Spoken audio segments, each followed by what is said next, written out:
What's up, guys? It's Purpose Driven Live Sports and Gaming. I'm back here for another NBA video. So we had a great day yesterday filled with good matchups. My favorite matchup was the Portland Trail Blazers and Thunder game. I'm going to get to that game later because I want to talk about that more in depth. But Golden State yesterday, and Golden State did play. I know another team did play. Yes, the Toronto Raptors played the Magic. That was actually not a bad game. First, the Warriors played Steph Curry at an off game. So when Steph Curry usually has off games, and because DeMarcus Cousins is out, you're gonna see more now. Klay Thompson or Kevin Durant step up. And Klay Thompson from the beginning of the game just got it going. He hit 3 of 4 from three-point range in the first quarter. He had 17 points in the first quarter, had 27 at the half. I think he finished with 32 points. So he didn't score as frequently in the second half, but it was still enough. And then you had Kevin Durant, who had 33 points to lead them in the win yesterday. So Golden State you're going to see them now, those three really step it up. And I think Draymond Green without DeMarcus Cousins, you see him now playing Draymond basketball, which is he does everything. He's even scoring more frequently now. He's scoring really efficiently, but he's rebounding, he's getting his assists, he's getting his steals, he's getting his blocks. He's a really efficient player that isn't talked about because he doesn't get those flashy stats. But what he does is he gets stats across the board, which is why he's so valuable to Golden State. His playmaking, which everybody now recognizes, but it's still, to me, underrated because his ability to get up the floor and push it and then ultimately get the pass to the right player, and that really helps them move the ball too. It's an underrated part of their game. Kevin Durant has been on for the past 2 games. You got Klay, who took a dip in the Pacific Ocean, and then it just reset his mind. I think Golden State, to me, they're on a mission, and they want to three-peat. Everybody keeps saying that Houston is hungry. Well, Golden State wants to make history as well, to be one of the teams that have three-peated with the Boston Celtics, who did it, but they went like 8 straight, so I don't know about all that. But then you had the Chicago Bulls, who did it twice, which is incredible. You had the Los Angeles Lakers. I feel like I'm missing a team in between, but I think I got it right so far. So they want to be a team that makes history. I think Golden State is also out to prove to everybody that Houston. Everybody keeps saying had Chris Paul played, they would have won in Game 7, probably won in Game 6. My take is they were already up 2-1 when they lost Andre Iguodala. To me, Andre Iguodala stays and plays that whole series, they win in 5 or 6, most likely 5, because what Andre Iguodala was doing was he was locking up James Harden.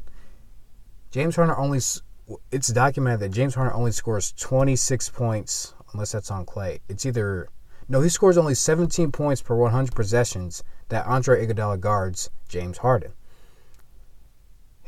Andre Iguodala's defense is recognized, but to me, that part of it is underrated, to where he's such a smart defender because he doesn't foul. And when he does foul, it's a question between, is it really a foul or is it just a bad call? That's how good Andre Iguodala is, and he's so important to when they go to that Hamptons 5. Steph, Klay, you got Andre at the 3, you got KD at the 4, and Draymond at the 5. When they played that lineup in the conference finals last year, there was nothing Houston could do because of how versatile they are. You had Steph, who was getting his legs back because he just came back in the New Orleans series. He started shooting well, more towards the end, but when Andre is there, it just brings a whole different type of dynamic. That's why I believe Golden State had the clear advantage with Andre Iguodala, no matter what they say about Chris Paul. And you can say that Chris Paul is more important. Well, that Hamptons 5 lineup with those 5, that's one of the most dominant lineups in NBA history.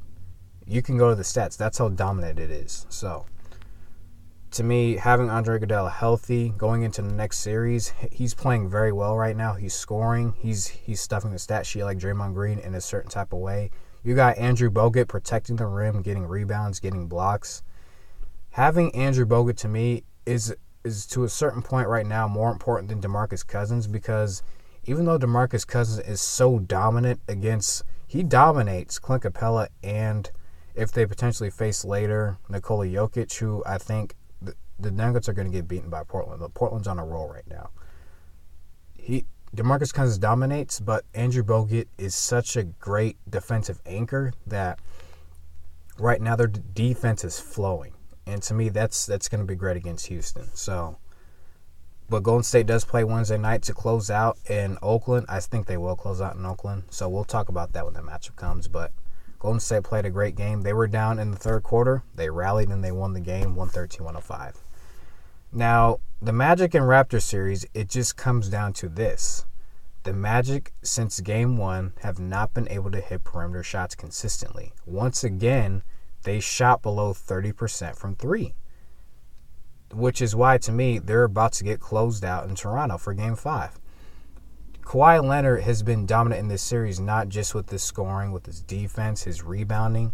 He's become a better passer as well. His defense to me, it's become underrated because we haven't seen him a lot in the past 2 years, but he's such an elite player, and you see him on display with this Toronto team. To me, he's their team anchor. So that's what it is now.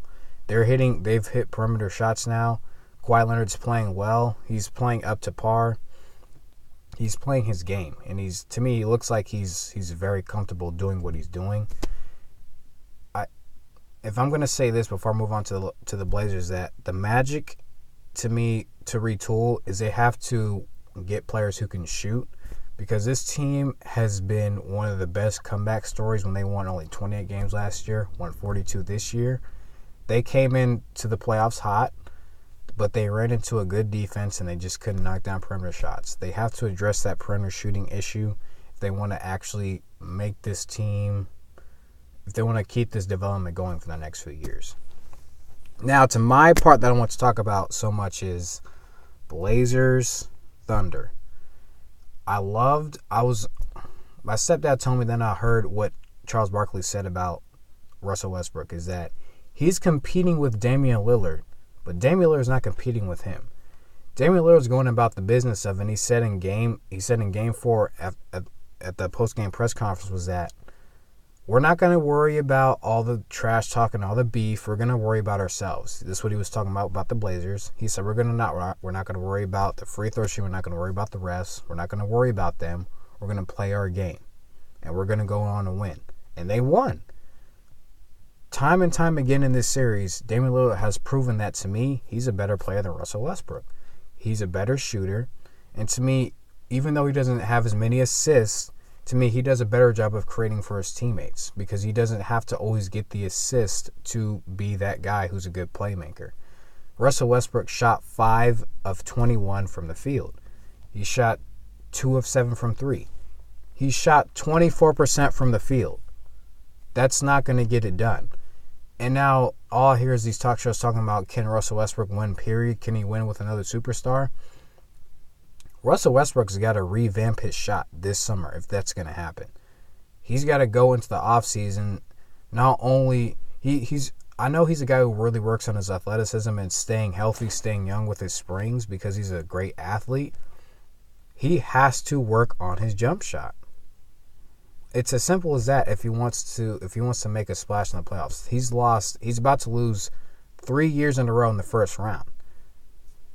And he's considered an elite player, but at some point you can't be elite if you keep having these first round exits.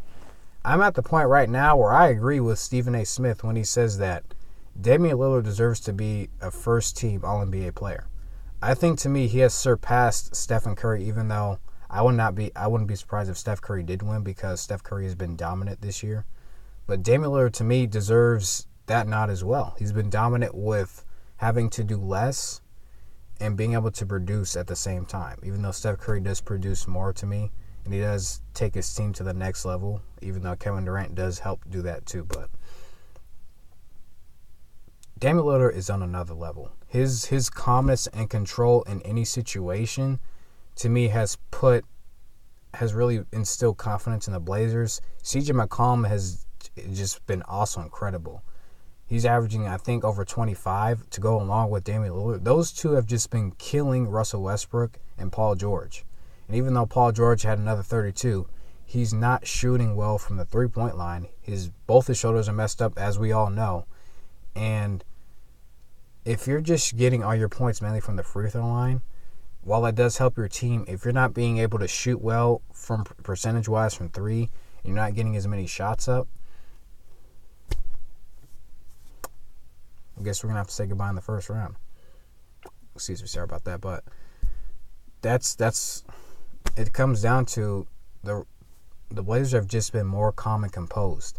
And while Russell Westbrook's, cheering about a three-pointer in the second quarter, Damian Lillard's going into every possession calm, cool, and collected, going into halftime, just staying the course. It doesn't matter if you're down, if we're up by 2, up by 10, down by 10, down by 5. In the third quarter, no matter what the situation is, he's been able to score and he's been able to stabilize whatever's happening with the Blazers. And to me, they have the potential to actually eliminate whoever comes out of that San Antonio Nuggets matchup. They can beat both those teams. That's just what I believe. So that's my analysis for today. I want to thank you guys for watching this video. I had fun talking about this with you guys, and I'll see you guys in the next video.